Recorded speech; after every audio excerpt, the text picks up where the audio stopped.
Bienvenidos a El Mundo que se avecina. Tenemos un nuevo bloque espectacular. Vamos a hablar de bioética, de avances tecnológicos, de transhumanismo, de posthumanismo, sobre todo de persona y de humanismo integral, que es lo que nos interesa en estos momentos, ¿no? Y lo vamos a hacer con la profesora Elena Postigo Solana. ¿Qué tal, Elena? Pues encantada, encantada de estar aquí después de tanto tiempo. Sí, que te he perseguido mucho, Elena. Sí, lo sé. Finalmente estoy aquí y nada, pues dispuesta a este coloquio, encantada. La profesora Elena Postigo es filósofa y doctora en bioética. Es profesora adjunta de filosofía, antropología y bioética en la Universidad Francisco de Vitoria, en Madrid.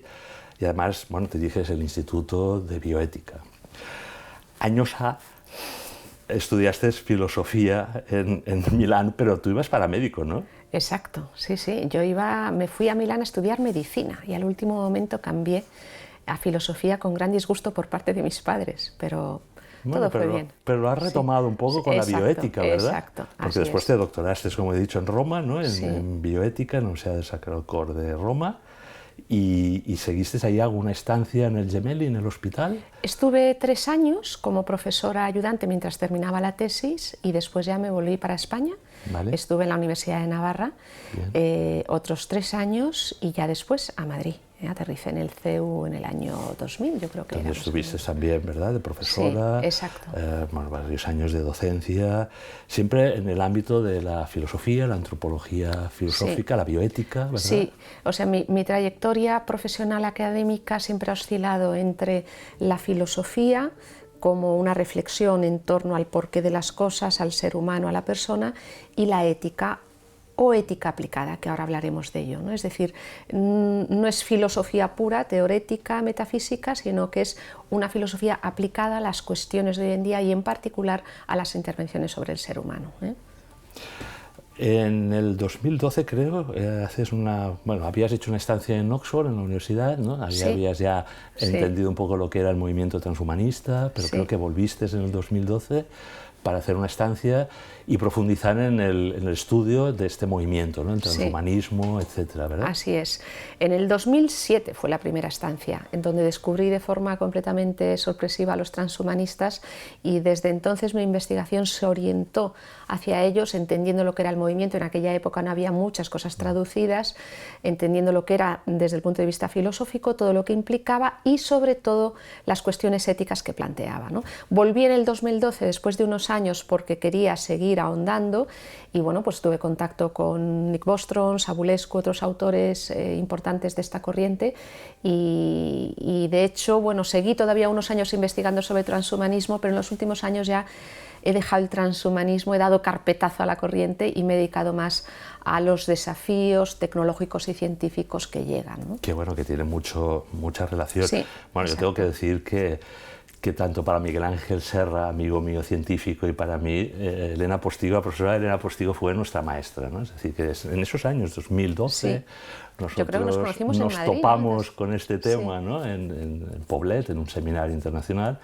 y precisamente justo al cabo de un mes, creo que en el CEU fue. En el CEU. Hicimos una jornada sobre transhumanismo. Y ahí, bueno, la persona que sabía más de nuestro país, del tema, yo creo que fue pionera, fuiste pionera en el ámbito, al menos, de España, no seguro, porque después lo corrobora por distintos artículos que citaremos de pasada, pero bueno, fuiste el puntal para saber exactamente, no sé cómo decirlo, ¿no? O sea, sin espanto ni simplemente pues, profundizando en lo que era la raíz de este movimiento, ¿no? que había detrás, ¿no? En el ámbito filosófico, antropológico, que antropología, ¿no? Sí, así Por tanto, es. yo te tengo que agradecer en este momento que hago tu presentación, que nos dedicamos un poco algunos, ¿no? A seguir tus pasos, ¿no? Estábamos a hombros de gigante. Que eras no, lo agradezco yo porque ha sido una onda expansiva, ¿no? Yo empecé pronto porque me encontré con ellos, Dios quiso que me encontrara con ellos pronto, y después ha sido pues, mucha gente que ha investigado y ha difundido también la reflexión en torno al transhumanismo. También estuviste en la Pontificia de Salamanca, en la universidad, sigues estando, ¿no? En la Pontificia de la Vida, ¿no? En la Roma, Academia Pontificia para la Vida, ¿verdad? soy miembro correspondiente desde el año 2005.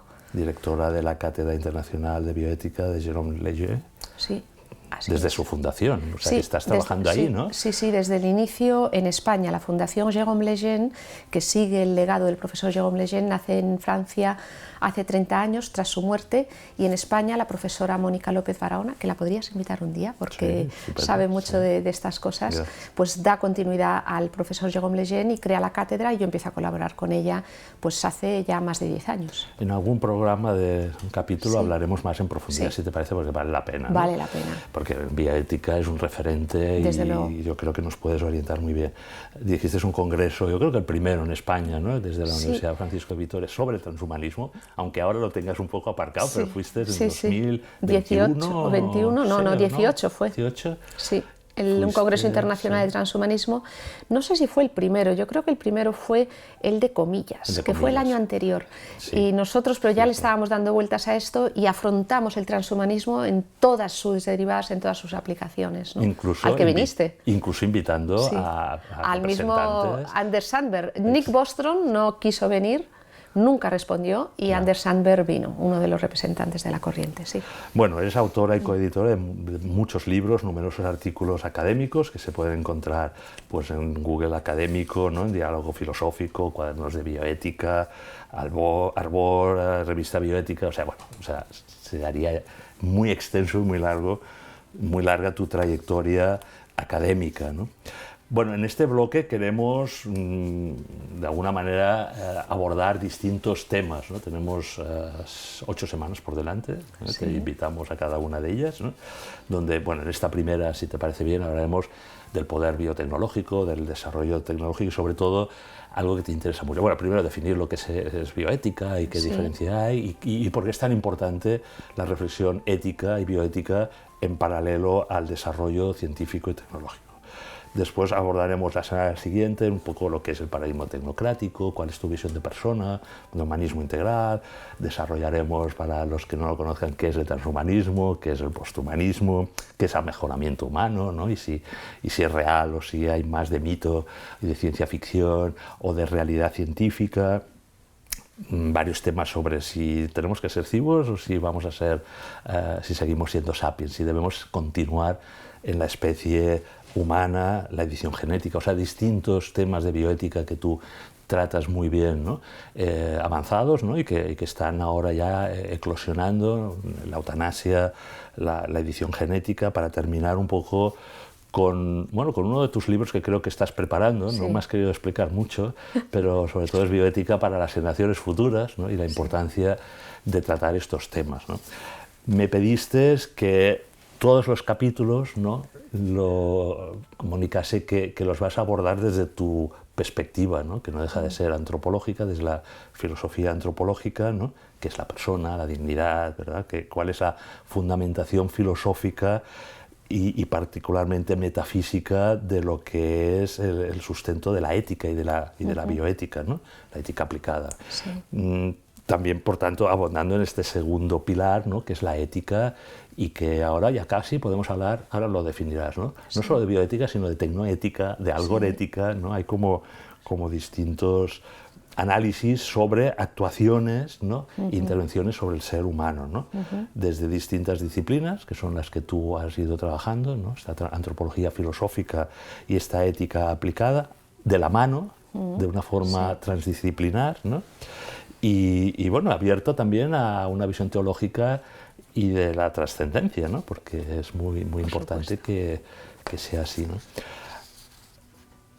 Oye, ¿cómo definirías bioética? Porque yo aquí tengo, lo voy a hacer muy rápido porque si no solo hablo yo, ahora ya me voy a callar, o sea, una definición que diste una vez y que yo me la apunté y que me encanta, la voy a lanzar, y a partir de aquí te voy a pedir que un poco pues, nos ayudes a comprender qué es este desarrollo tecnológico, por qué es tan importante que la ética y la bioética vayan de la mano, en paralelo, ¿no? a este desarrollo, ¿no? Decías tú que la bioética es el estudio sistemático e interdisciplinar de las acciones del ser humano sobre la vida humana, animal y vegetal, considerando su fundamentación antropológica y sus implicaciones éticas, con la finalidad de ver racionalmente aquello que es bueno para el ser humano, las futuras generaciones y el ecosistema. tomar decisiones prácticas, encontrar una posible solución clínica o elaborar una normativa jurídica aplicada. La hemos enmarcado, pero a partir de ahí te dejo, Elena, que lo desarrolles. Muy bien, pues nada, reitero mi agradecimiento a la invitación a estar aquí, estoy muy honrada. Bien, has dado la definición que en su momento escribí en el año, creo que la publiqué en el año 2003, que hoy haría algún pequeño matiz, pero que sigue siendo válida, ¿no?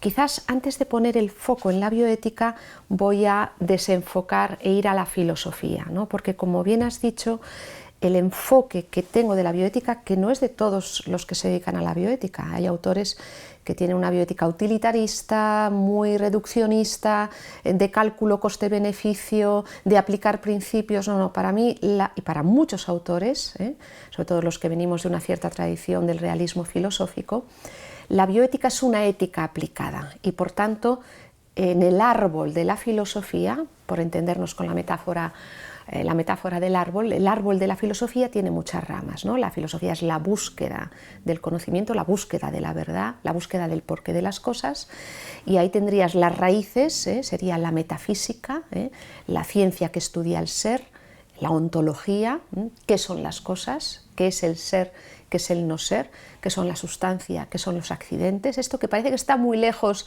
de la bioética no lo está. En el embrión humano hay acto y potencia. El acto y la potencia son conceptos fundamentales a la hora de dar una valoración ética en torno a las intervenciones sobre el embrión. Hacer un daño al embrión humano es hacer un daño a la persona. Pero bueno, volviendo a explicar ese árbol del conocimiento humano y en particular de la filosofía, hay muchas ramas. Una de ellas es la antropología. La antropología es la parte de la filosofía que estudia al ser humano. Antropos logos. ¿Quién es el ser humano? ¿Qué es la persona? Después hablaremos de ello. ¿Qué es lo que define a la persona? Está la política, está la estética, está la lógica, la teoría del conocimiento. La filosofía es un árbol muy amplio, desde los clásicos, Sócrates, Platón, Aristóteles, los presocráticos, siglo V a.C., empieza la filosofía a desarrollarse, se pasa del mitos al logos, a dar una explicación racional de las cosas, y brota también, surge la ética. El primer tratado de ética, ya Sócrates y Platón hablan de ética en sus obras, bueno, Sócrates no escribe nada, en los diálogos de Platón. Aristóteles escribe el primer tratado de ética, la Ética Nicómaco. ¿Y allí qué estudia? La ética estudia la moralidad de la acción, es decir, si una acción es buena o mala, si beneficia o perjudica a quien la hace o a quien la recibe. La ética estudia si algo es bueno o malo. Pues bien, la bioética, por eso digo que es importante entender este árbol, la bioética es una ética aplicada a un grupo particular de acciones, que son las intervenciones sobre la vida. La palabra bioética viene del griego bios, ethos, es una disciplina que nace en los años 70, aunque en realidad hunde sus raíces en la filosofía, yo diría la filosofía clásica, sobre todo en Hipócrates, tenemos ya códigos previos, ¿no? Pero la bioética como disciplina que estudia la ética de las intervenciones sobre la vida toma, digamos, se configura como disciplina en torno a los años 70 del siglo XX. Allí tenemos Van Rassenlaen-Porter y otros autores, ¿no? Edmund Pellegrino, Beauchamp Childress, Jérôme Lejeune, hablan de una reflexión en torno a las implicaciones éticas de lo que hacemos. Ingeniería genética, alteraciones del patrimonio cromosómico humano, intervenciones sobre el embrión humano, fecundación in vitro, empiezan a plantearse una serie de desarrollos científicos y tecnológicos que nos hacen plantearnos si aquello que hacemos se debe hacer. Si todo aquello que podemos hacer con la ciencia y la tecnología lo debemos hacer, si es bueno que lo hagamos.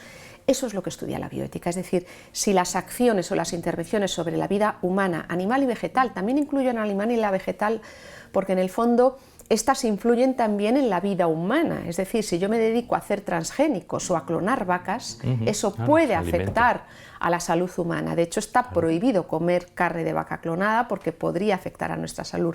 Es decir, en el fondo todo el ecosistema hay una, por así decir, una interacción entre los distintos niveles de vida, la vida vegetal, animal, humana y por supuesto el medio ambiente, y eso hace que cuando planteemos una intervención sobre el ser humano o sobre otros niveles de vida tengamos que valorar si va a dañar si va a beneficiar a ese ser, a esa persona, a su descendencia. Después hablaremos de intervenciones prácticas, por ejemplo, terapia génica, la edición genética. ¿Está bien o está mal? ¿Se debe hacer o no? ¿En qué límites? ¿En qué condiciones? Pues eso merece una reflexión ad hoc, es una reflexión, como bien has dicho, retomando la definición, es el estudio sistemático en torno a la moralidad de la acción sobre la vida humana, animal y vegetal para ver aquello que es bueno o malo, que beneficia o perjudica, tomar decisiones que respeten la dignidad del ser humano, que respeten la dignidad de la persona, que respeten también el bien común no solo de las personas que existimos, sino también de las generaciones futuras,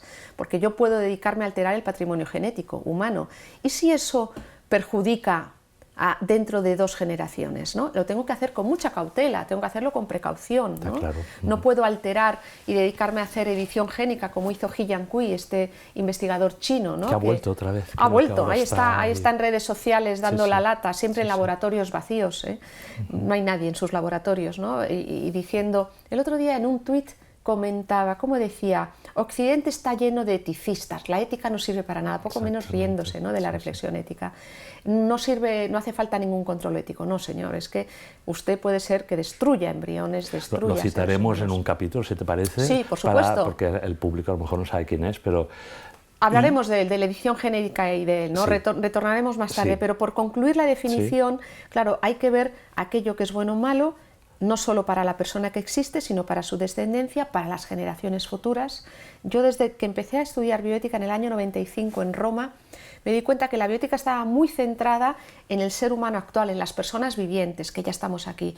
Pero es que estamos hablando de alteraciones de patrimonio genético que afectan a la descendencia, estamos hablando de fecundación in vitro, niños nacidos in vitro que pueden padecer ciertas enfermedades, estamos hablando de también generaciones futuras. La reflexión bioética es interdisciplinar, ciencia y tecnología, medicina, biología, reflexión filosófica, metafísica, antropológica y ética, reflexión jurídica también para ver qué leyes hay o qué leyes hemos de desarrollar para tutelar los derechos fundamentales de las personas, para no dañar a la especie humana y tomar decisiones. A veces en ámbito clínico, porque hay decisiones si se desenchufa o no a una persona, si está en muerte cerebral o no, pero hay otras decisiones que son de carácter legal, si hacemos o no una ley de gestación subrogada. Es decir, la bioética aborda muchas cuestiones, es una disciplina, ya tiene más de 50 años y ya, digamos, en el máster de bioética justo acabamos de concluir, se abordan en la Francisco de Vitoria, bueno, hay muchos en España, el nuestro, que se hace en la universidad,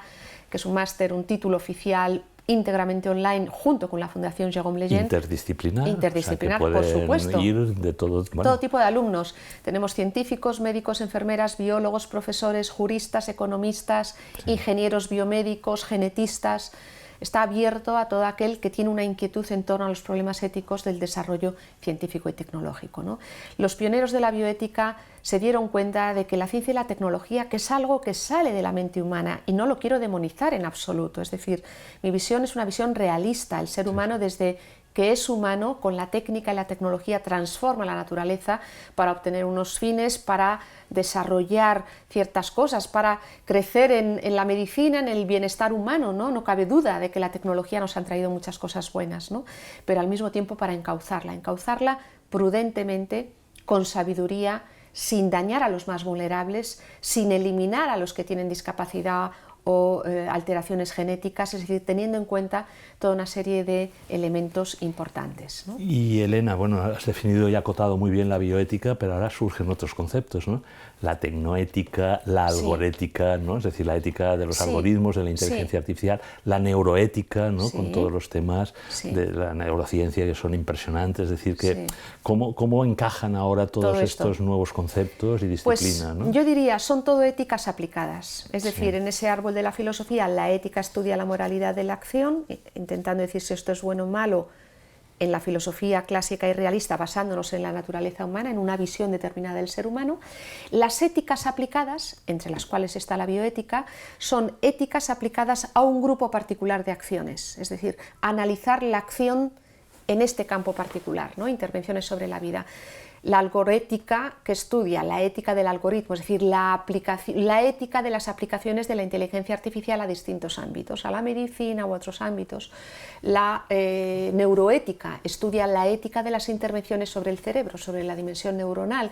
Si podemos poner un nanochip, Neuralink, que está desarrollando este famoso empresario, Elon Musk, ¿no? Si es ético hacerlo o no es ético. Es decir, son éticas aplicadas donde el análisis se reduce y se aplica a un grupo particular de acciones para ver si estas son éticas o no. Están relacionadas entre sí. La bioética tiene mucha relación con la algoética, ¿no? ¿Por qué? Porque hay un grupo determinado de acciones que estudia si es ético o no usar la inteligencia artificial en determinadas intervenciones sobre la vida humana. Está conectada con la bioética. De hecho, hay una parte de la bioética que estudia la ética del uso de inteligencia artificial en medicina, por ejemplo. La neuroética también, ¿no? Porque son aplicaciones muchas veces con una finalidad médica.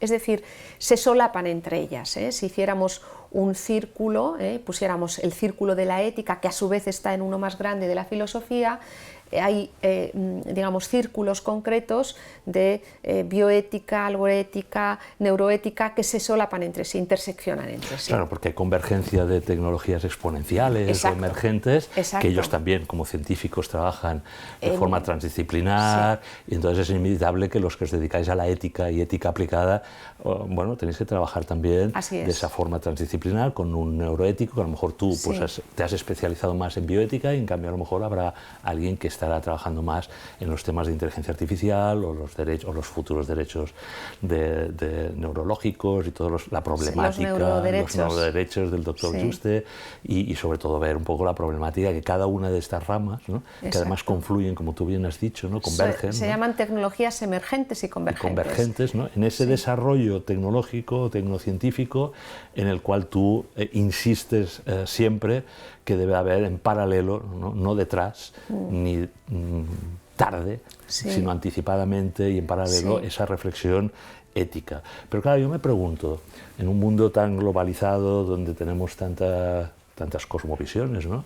Y que también, bueno, claro, estamos en Europa, tenemos una concepción, como tú has dicho, clásica de la ética del ser humano, de la persona, pero claro, los científicos tienen que trabajar pues, con alguien que está a lo mejor pues, chino, indio de la India, estadounidense, con unas cosmovisiones, con unos valores, ¿no?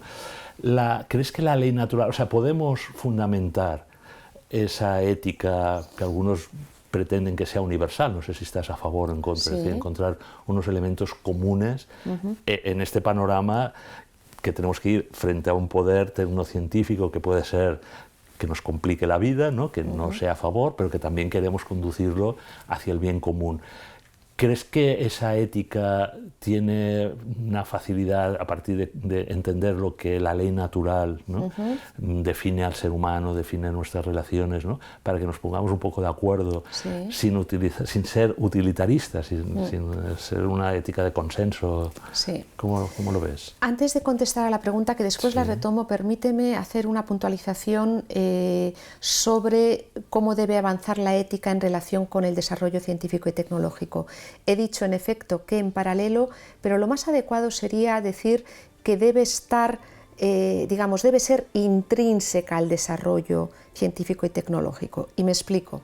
Debería ser el mismo genetista, el mismo tecnólogo, el mismo neurocientífico, el mismo médico, quien reflexione a la hora de realizar o tomar ciertas decisiones, que no tenga que ser el bioeticista ni la ley quien extrínsecamente le diga eso no lo puedes hacer, eso es un legalismo, un moralismo. No, la visión de la ética que tenemos algunos, de la filosofía clásica realista, siempre volviendo a ese árbol de la filosofía, es una visión donde todo nace y bebe de las mismas raíces, una comprensión del ser humano, de la naturaleza humana del ser, que ilumina la razón humana, la reflexión humana y en particular la reflexión práctica o reflexión ética ilumina esa acción para decidir lo que es bueno para el ser humano. Por eso me he querido corregir, creo que la ética es una reflexión intrínseca, es la razón práctica del ser humano, la conciencia que reflexiona en torno al bien, a la búsqueda del bien, a lo que es bueno para el ser humano, para la persona, ¿no? Y volviendo a la pregunta que me has hecho, Elena, en un minuto, es muy importante en un mundo global, en un mundo donde hay perspectivas científicas, religiosas, filosóficas muy distintas, ir a lo que es común a todos. Lo que es común a todos es la naturaleza humana. Por tanto, la naturaleza humana es un concepto fundamental que hemos de recuperar, de donde brota la ley natural. La ley natural es el reconocimiento de los fines naturales inscritos en la naturaleza humana. Creo que el ideal es buscar una ética universal, por supuesto.